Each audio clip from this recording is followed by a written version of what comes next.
하나님의 소유된 백성을 보호하신다라는 제목으로 말씀을 전하겠습니다. 오늘 살펴볼 말씀은 요한계시록 7장 1절부터 8절입니다. 제7장. 이 일 후에 내가 내 천사가 땅 내 모퉁이에 선 것을 보니 땅의 사방의 바람을 붙잡아 바람으로 하여금 땅에나 바다에나 각종 나무에 불지 못하게 하더라. 또 봄에 다른 천사가 살아계신 하나님의 인을 가지고 해 돋는 데로부터 올라와서 땅과 바다를 해롭게 할 권세를 받은 내 천사를 향하여 큰 소리로 외쳐 이르되, 우리가 우리 하나님의 종들의 이마에 인치기까지 땅이나 바다나 나무들을 해하지 말라.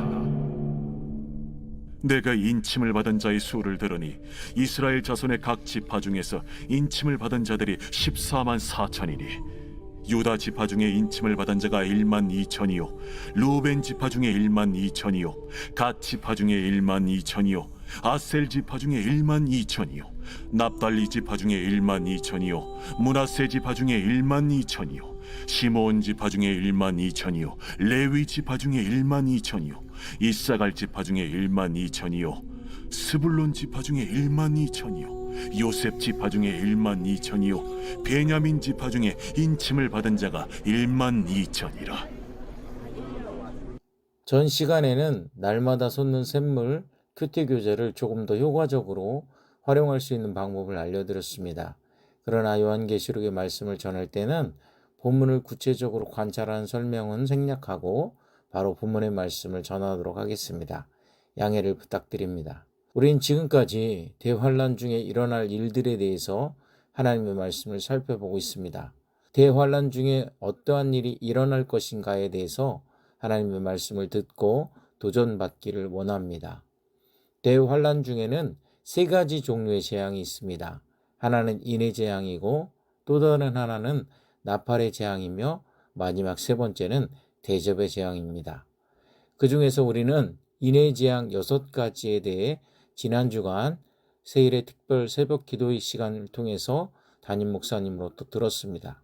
첫째는 전쟁이고, 둘째는 내란이고, 셋째는 기근이고, 넷째는 사망이요, 다섯째는 순교이고, 여섯째는 천재지변이 일어난다고 말씀하십니다. 오늘은 7번째 인에 대해서 말씀을 나누고자 합니다.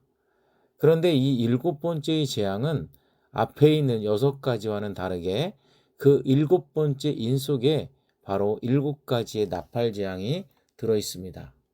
그래서 이 7번째 인을 떼실 때 바로 7가지 나팔 재앙이 시작됩니다.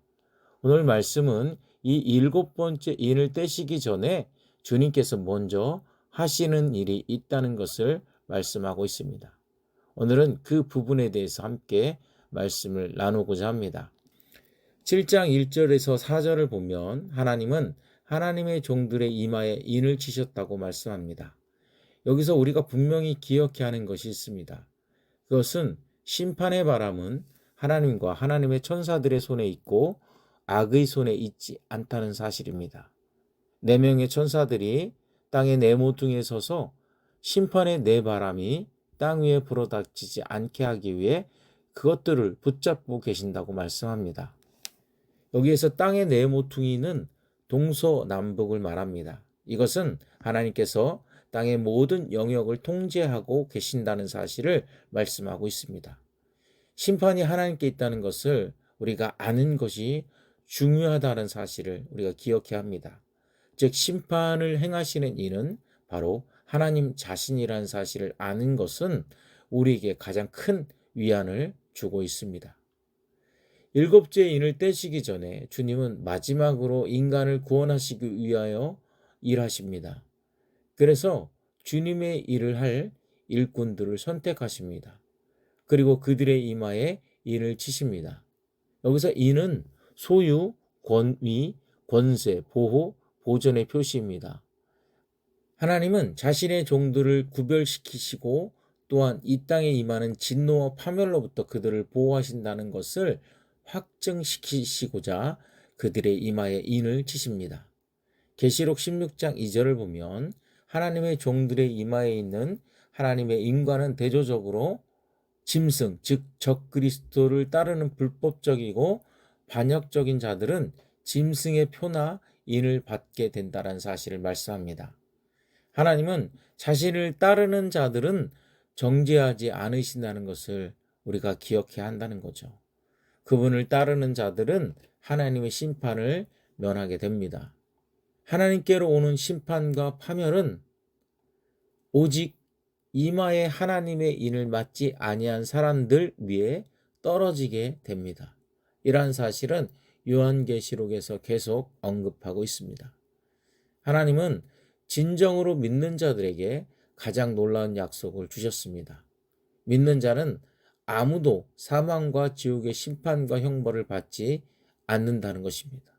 하나님의 사랑으로부터 하나님의 소유된 백성들을 분리시킬 수 있는 것은 아무것도 없다는 사실을 우리가 기억해야 합니다.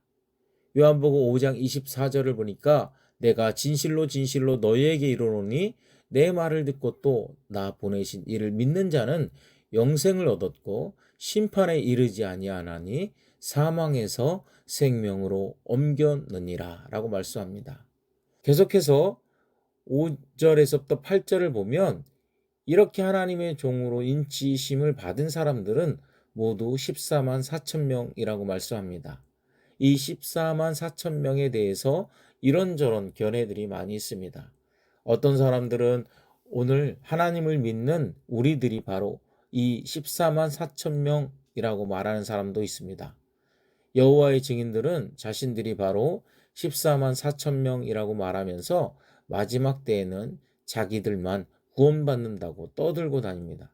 그러나 이런 주장은 잘못됐습니다. 3절의 말씀을 보면 이르되 우리가 우리 하나님의 종들의 이마에 인치기까지 땅이나 바다나 나무들을 해하지 말라 하더라.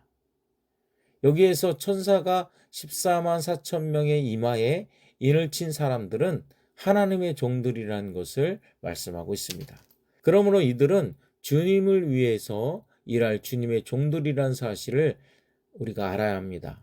4절의 말씀에 보니까 내가 인침을 받은 자의 수를 들으니 이스라엘 자손의 각 지파 중에 인침을 받은 자들이 14만 4천이니 라고 말씀합니다. 여기서 인침을 받은 14만 4천 명은 이방 사람들이 아니라 이스라엘 자손들인 것을 말씀하고 있습니다. 이들은 이스라엘 자손 각 지파에 속한 자들이었습니다. 그래서 5절에서 8절까지 보면 유다 지파에서 시작해서 베냐민 지파까지 각 지파에 12,000명씩 계수하였더니 모두 14만 4천 명이 됐습니다. 더 정확히 말씀드리면 요한계시록의 상징 체계로 볼 때 육적 이스라엘 12지파를 의미한다기보다는 하나님의 모든 백성, 곧 전체로서의 교회를 상징한다고 보는 것이 맞습니다. 그런데 여기서 중요한 것은 이들이 이마에 인을 친 시기가 언제인가입니다. 그것은 대환란이 임하고 이미 6가지 인의 재앙이 지난 후라는 사실입니다. 이때 이미 이방인 중에서 하나님을 믿는 자들은 다 공중으로 올라가고 없습니다. 그래서 하나님은 이스라엘 자손들 중에 하나님을 위해 일할 일꾼을 선택하셨습니다. 이것이 의미하는 것이 있습니다.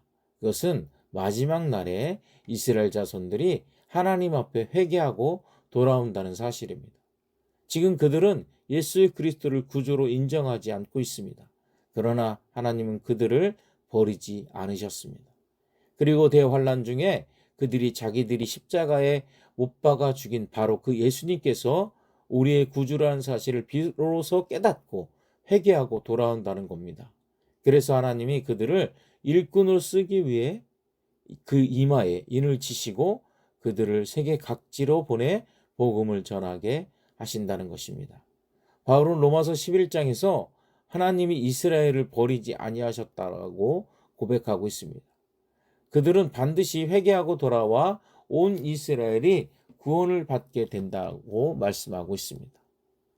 이와 같이 하나님은 한 번 택한 백성은 버리지 않습니다. 그리고 하나님을 위해 반드시 사용하시는 것을 볼 수 있습니다. 이렇게 해서 환란이 임하기 전에는 이방인들이 복음 전파의 사명을 감당하고 환란이 임한 후에는 이스라엘 자손들이 마지막으로 그 사명을 감당하게 하셨습니다. 그런데 이스라엘 자손이 인치심을 받은 지파들의 이름을 보면 그 중에 단 지파가 빠지고 대신 므낫세 지파가 들어갔습니다. 왜 그랬을까요? 그것은 단 지파는 우상 숭배를 처음 시작한 지파입니다. 그리고 마지막 때에 단 지파에서 적 그리스도가 나타나기 때문입니다. 그래서 하나님은 단 지파를 계수해서 빼버리셨던 겁니다. 이것을 보면 우리가 비록 하나님의 선택을 받았다 할지라도 하나님을 버리면 하나님도 그를 버리신다는 것을 말씀하고 있습니다. 이렇게 해서 선택받은 하나님의 종들이 나팔 재앙이 시작되기 전에 이스라엘이 그리스도께로 돌이키게 하는데 막중한 역할을 담당하게 하셨습니다. 사랑하는 기도의 동역자 여러분, 우리는 세상이 우리에 대해 어떤 평가를 내리든 온 우주를 창조하시고 다스리시는 하나님은 우리들을 그분의 소유된 백성으로 보호하시고 가장 존귀한 존재로 보고 계시다는 사실을 늘 기억하며 항상 당당한 모습으로 살아가시기를 소망합니다. 동시에 진짜로 불쌍한 자들은 바로 하나님의 심판 아래 있는 세상 사람들임을 기억하며 그들이 세상에서 아무리 부귀영화를 누린다 할지라도 부러워할 것이 아니라 오히려 오늘 하루 긍휼한 마음으로 복음을 전할 환경과 기회를 간절히 구하고 전하시기를 주님의 이름으로 축원합니다. 주기도문 하시겠습니다. 하늘에 계신 우리 아버지, 아버지의 이름을 거룩하게 하시며 아버지의 나라가 오게 하시며 아버지의 뜻이 하늘에서와 같이 땅에서도 이루어지게 하소서. 오늘 우리에게 일용할 양식을 주시고 우리가 우리에게 잘못한 사람을 용서하여 준 것 같이 우리 죄를 용서하여 주시고 우리를 시험에 빠지지 않게 하시고 악에서 구하소서. 나라와 권능과 영광이 영원히 아버지의 것입니다. 아멘.